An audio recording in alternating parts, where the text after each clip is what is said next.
Brother ഇങ്ങനെ വഴക്കിട്ടിരുന്നാലോ? എന്റെ ബ്രദറെ അങ്ങനെ എല്ലാ കാര്യവും എല്ലാവരോടും ചോദിച്ചിട്ട് ചെയ്യാൻ പറ്റുമോ? ബ്രദർ ഒന്നും പറയണ്ട. ബ്രദർ ഇത് ഒരു കോയിലേർപ്പാടായി പോയി. എന്തുറപ്പില്ല ബ്രദർ ഉള്ളത് മുഴുവനാക്കി ഇട്ടുകൊടുത്തത്. ബ്രദറെ അത് അപ്പ ദൈവം തോന്നിപ്പിച്ച ഒരു ബുദ്ധി സംഗതി ആയിട്ടില്ലേ? പിന്നെ ഏറ്റ് ബ്രദറിന്റെ ബുദ്ധി ഏറ്റ്. ബ്രദർ ഇപ്പൊ അങ്ങേർക്ക് ദൈവമാണല്ലോ. നിങ്ങളുടെ ദൈവം കൊണ്ട് എത്തിച്ചാണെന്നാണല്ലോ അങ്ങനെ പറഞ്ഞത്. ബ്രദറെ നിങ്ങളെ എന്ന് പറഞ്ഞത് നമ്മുടെ രണ്ടുപേരെ ഉദ്ദേശിച്ചല്ലേ? എന്നിട്ട് ബ്രദറിനെ മാത്രമല്ല അങ്ങനെ കെട്ടിപ്പിടിച്ചുള്ളൂ. അതാ ബ്രദർ എന്താ ഇങ്ങനെയൊക്കെ പറയുന്നത്? എന്നെ കെട്ടിപ്പിടിച്ച ബ്രദറിനെ കെട്ടിപ്പിടിച്ച പോലെ തന്നെയല്ലേ? എന്നിട്ട് ഇന്നലെ രാത്രി വെള്ളം അടിച്ചപ്പോ കണ്ടില്ല. ഒരാൾക്കുള്ളത് കൊണ്ട് അത് ഞാൻ അടിച്ചോട്ടെ ചോദിച്ചോ. ബ്രദർ എന്താ പറഞ്ഞത്? സമം സമം, രണ്ടുപേർക്കും സമം സമം. അയ്യേ, കണ്ടുപിടിക്കുന്ന പോലെയാണോ ഇത്? അത് പറയണ്ട. ഒക്കെ ഭംഗിയായിട്ട് നടക്കും, എനിക്ക് ഉറപ്പാ. പിന്നെ ഇനി ബ്രദറിന് സംശയമാണെങ്കിൽ ഞാൻ പോയത് തിരിച്ചു വാങ്ങിച്ചോണ്ട് വരാം. എന്താ എന്താ ഞാൻ പോയി വാങ്ങിക്കട്ടെ? വേണ്ട, ബ്രദറിന് ഉറപ്പാണെങ്കിൽ വേണ്ട. പക്ഷെ ഉറപ്പാണോ? ഉറപ്പ്. 2 ദിവസം കൂടെ കഴിഞ്ഞാൽ നമ്മുടെ സാധനങ്ങളൊക്കെ വന്നാൽ നമ്മൾ ആ വീട്ടിലേക്ക് താമസം മാറ്റും. ജോൺ സാറിനോട് നമ്മുടെ മനസ്സിലിരിപ്പ് നമ്മൾ തുറന്നു പറയും. അദ്ദേഹം സന്തോഷം കൊണ്ട് ഓടിച്ചാടി ചെന്ന് തന്റെ മക്കളെ ചേർത്ത് പിടിച്ച് പറയുന്നു, തങ്ങളുടെ ജീവിതത്തിൽ ഒരു വലിയ പ്രതിസന്ധി ഘട്ടത്തിൽ തങ്ങളെ സഹായിച്ച വിശാല ഹൃദയരായ നമ്മളെക്കുറിച്ച്, 2 സുന്ദര കുട്ടപ്പന്മാരായ നമ്മളെക്കുറിച്ച്. എന്താ സുന്ദര കുട്ടപ്പന്മാരായ? ഇഷ്ടായില്ലേ? ഓക്കെ. അവരുടെ മനസ്സ് അനുരാഗം കൊണ്ട് ബ്യൂട്ടിഫുൾ ആവുന്നു. അവർ അദ്ദേഹത്തോട് സമ്മതിക്കുന്നു. അത് കേട്ട് വണ്ടറടിച്ച് ജോൺ സാറ് അങ്ങനെ നമ്മളെ കാണാൻ വരും.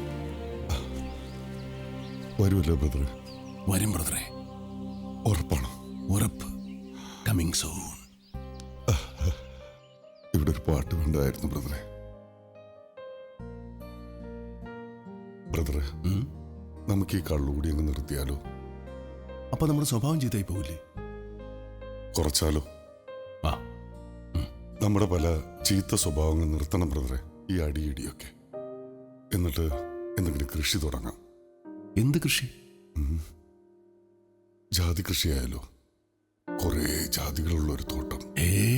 ജാതി ഒന്നേ പാടുള്ളൂ എന്നാ? എന്നാ വേറെ എന്തെങ്കിലും കൃഷി എന്താ? ശരിയാ, 1-2 നല്ല കൃഷികൾ ചെയ്യണം. ബ്രദറെ, ആ ജോൺ സാറ് നമ്മൾ ചതിക്കുവോ? ആ കൊച്ചുങ്ങൾക്ക് നമ്മൾ ഇഷ്ടമാതെ വരുമോ? ഉറപ്പല്ലേ? പിന്നെ എന്നാ പിന്നെ ഗുഡ് നൈറ്റ്. ഈശോയെ,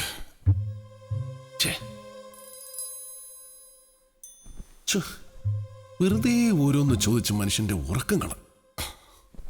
അതെ ബ്രദറെ, ബ്രദറിന്റെ ഉറപ്പ് കിട്ടിയപ്പോഴേ എനിക്ക് സമാധാനമായത്. ഇപ്പൊ നല്ല ഉറക്കം വരുന്നുണ്ട്. ദേ കാലത്ത് നിന്നിട്ട് എക്സസൈസ് ചെയ്യാനുള്ള കിടന്നുറങ്ങാൻ നോക്കി. അല്ല,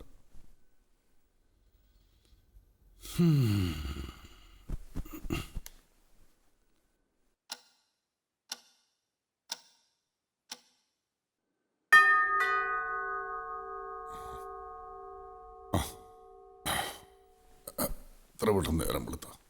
ബ്രദറെ, പള്ളിയിൽ 1-ാം മണി അടിച്ച് വാ, വ്യായാമം ചെയ്യാം. എനിക്കും കൂടെ വേണ്ടി ബ്രദർ ചെയ്താൽ മതി.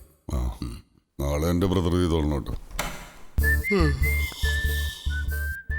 ഈശോയെ, മസിലൊക്കെ പെരുത്തു വരണേ. എൻ്റെ അമ്മയെ മോനം കൂടിയാ എനിക്ക് ബ്രദറിന്.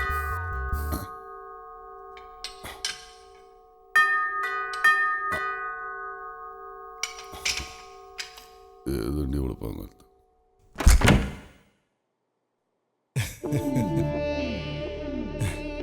ഇതുവരെ ഉറങ്ങിയില്ലേ? വിജയാഘോഷമായിരിക്കും അല്ലേ? മനസ്സിലായില്ല. നിങ്ങളാണല്ലേ ജോൺ സാമുവലിന്റെ സ്പോൺസേഴ്സ്? അതെ, നമ്മളാരാ? ഞാൻ ഐസക്, ഇത് ആൽബർട്ട്. കുറച്ച് കുഴപ്പക്കാരാ. ഓഹോ, എന്നാ പിന്നെ കുഴപ്പക്കാരി ചെയ്യില്ലേ? കിടക്കണമായിരുന്നു. ഇവിടെ കിടന്നു. പക്ഷേ ഇനി അവിടെ കയറി കിടക്കാൻ നോക്കരുത്, ആ ജോണിന്റെ വീട്ടിലെ. അല്ല, അങ്ങനെ കേട്ടു. 2 പെങ്കൊച്ചുങ്ങളുള്ള വീടാ അത്. അവരാണെങ്കിൽ ചിലപ്പോ ഞങ്ങളുടെ വീട്ടിലേക്ക് വരാനുള്ളതാ. ഇറങ്ങി പോടാ അവിടുന്ന്. നീക്കെന്താ ഭീഷണിപ്പെടുത്ത? ഏയ്, അവന്മാരാണ് ബ്രദറെ. ഏത്? നമ്മുടെ ജോൺ സാറിന്റെ മക്കളെ പൊക്കാൻ നടക്കണ അല്ലേ? മറ്റവൻ പറഞ്ഞ ഗജപോക്കറികള്. പറഞ്ഞോണ്ടല്ലോ. ഏയ്, ഇവന്മാരെ നമ്മൾ ഉണ്ടാക്കുന്നു.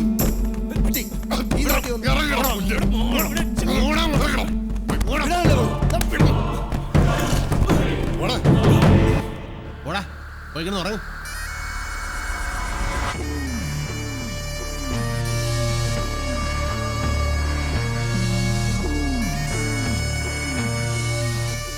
എന്താടാ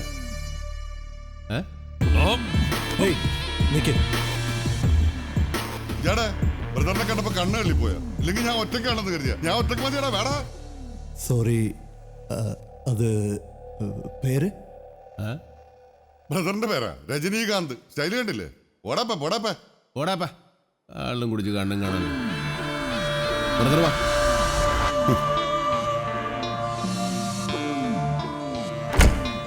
എന്താ ഏട്ടാ, എന്താ പ്രശ്നം?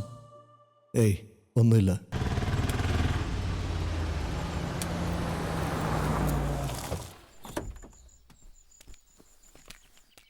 എന്താ സാറേ, വണ്ടി റിപ്പയറിംഗ് ആയോ? വണ്ടിയൊക്കെ കണ്ടീഷനാ, ഒരൊറ്റ കുഴപ്പമേ ഉള്ളൂ, സ്റ്റാർട്ട് ആകിയല്ല. ഓ, ഇതെന്താണോ വണ്ടിയില്? ഏയ് അത്യാവശ്യം ഡ്രസ്സ് സാധനമൊക്കെ എത്തി സാറേ. ഇത് കുറെ ഉണ്ടല്ലോ. ഇതിന്റെ 4 ഇരട്ടി ഉണ്ടായിരുന്നു, ഒക്കെ പാവങ്ങൾ കൊടുത്തു ഫ്രീ ആയിട്ട്. ആഹാ, ഡൊണേഷന്. വാ വാ വാ.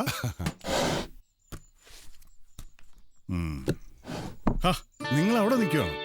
വാ, ഇനി ഞാനല്ല നിങ്ങളെ വീട്ടിലേക്ക് ക്ഷണിച്ച് കയറ്റേണ്ടത്, നിങ്ങൾ എന്നെയാ. വീടിന്റെ രജിസ്ട്രേഷൻ കാര്യങ്ങളൊക്കെ അങ്ങ് നടത്തി. ദാ. ഛെ, എന്തിനാ സാറേ ഇത്? ഇതൊക്കെ പിന്നീട് മതിയെന്ന് പറഞ്ഞിരുന്നതല്ലേ? ഒന്നും വെച്ച് നീട്ടിക്കൂടാ. കഴിഞ്ഞ 10 വർഷത്തിനിപ്പുറം ഞാൻ ഏറ്റവും കൂടുതൽ സന്തോഷിക്കുന്ന ദിവസമാണെന്ന്. എന്റെ അപ്പൻ അപ്പൂപ്പന്മാരായി നടത്തിക്കൊണ്ടിരുന്ന ആശുപത്രി, സാമുവൽസ് ഹോസ്പിറ്റൽ, ചില ബാധ്യതകൾ വന്നപ്പോൾ സർക്കാർ അത് ഏറ്റെടുത്തു. ഇപ്പോ 5 കൊല്ലം കൂടുമ്പോൾ എക്സിക്യൂട്ടർ ആ ആശുപത്രി ലേലത്തിന് വെക്കും. അത് ലീസിനെടുക്കണം, നല്ല രീതിയിൽ നടത്തണം എന്നൊക്കെ വലിയ ആശയായിരുന്നു. പക്ഷേ ഇതുവരെ കഴിഞ്ഞില്ല. ഓരോ തവണയും അവന്മാർ ലേലത്തിന് വിളിച്ചെടുക്കും. ആ ആൽബർട്ടും ഐസക്കും ആ ഒരെണ്ണടിക്കുന്ന ഒരു ചെറുതു. അയ്യോ വേണ്ട വേണ്ട. ആശുപത്രി അവർക്ക് വെറും ഒരു മറ, അവരുടെ കൊള്ളരുതായ്മകൾക്ക് സുരക്ഷിതമായൊരു മറ. ഇന്ന് അതെന്റെ കയ്യിലാണ്. അതിന് കാരണക്കാര് നിങ്ങളാണ്. നിങ്ങൾ തന്ന പണം കൊണ്ടാണ് ഞാനത് തിരിച്ചു പിടിച്ചത്. Thank you. സാറെന്തായി പറയുന്നത്? നന്ദി പറയാൻ ഞങ്ങൾ അന്യന്മാരൊന്നും അല്ലല്ലോ. കുറെ കാലമായി ഇങ്ങനെ കഴിച്ചിട്ട്. അധികം കഴിക്കരുതെന്നാണ് ഡോക്ടർ മക്കൾ ഈ പപ്പയോട് പറഞ്ഞിരിക്കുന്നത്. ഏയ് ഡോക്ടർമാർ അങ്ങനെ പലതും പറയും. ഇതൊക്കെയല്ലേ ഒരു കോളേജ് ലൈഫ്, ഇല്ല ബ്രദറെ? ഏയ് പപ്പ, ആരോഗ്യം നോക്കണം. പപ്പ വിളി കേൾക്കാനൊരു സുഖമുണ്ട്. പക്ഷേ എനിക്കത്ര പ്രായമൊന്നും ആയിട്ടില്ലടോ, പ്രത്യേകിച്ച് മെറ്റബോളിക് ഏജ് വെറും 35. ദാ കണ്ടോ, ഞാൻ പഴയ ജിംനാസ്റ്റാ, പിന്നെ ഒരു ഫ്രീ സ്റ്റൈൽ ബോക്സർ. എനിക്ക് നല്ല പ്രായത്തിൽ അതിന് കിട്ടിയ ട്രോഫികളാണ് ഇതൊക്കെ. സത്യം? എന്താടോ ഒരു ബോക്സിംഗ് മോശക്കാരിയാ? അത് വലിയൊരു കലയാടോ. അതല്ല പപ്പ, ഞങ്ങളും ഈ ലൈനിൽ തന്നെയാ. ബോക്സിംഗ് സത്യം? അയ്യോ സാറേ, കോബ്രാന്ന് കേട്ടിട്ടില്ലേ? കോബ്രാന്ന് കേട്ടാ ഡൽഹി വറയ്ക്കും. കോബ്രകൾ. സോറി, കോബ്രകൾ. ഇവർക്ക് ബോക്സിംഗിൽ കിട്ടിയ സമ്മാനങ്ങൾക്കും പൊരിഞ്ഞ ഇടിക്കും യാതൊരു കണക്കുമില്ല. ഇടി കിട്ടിയെന്നോ? ആർക്ക്? ഒന്ന് പോരാ ഇടുന്നു.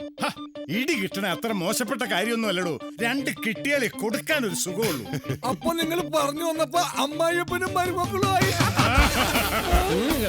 അപ്പൊ cheers.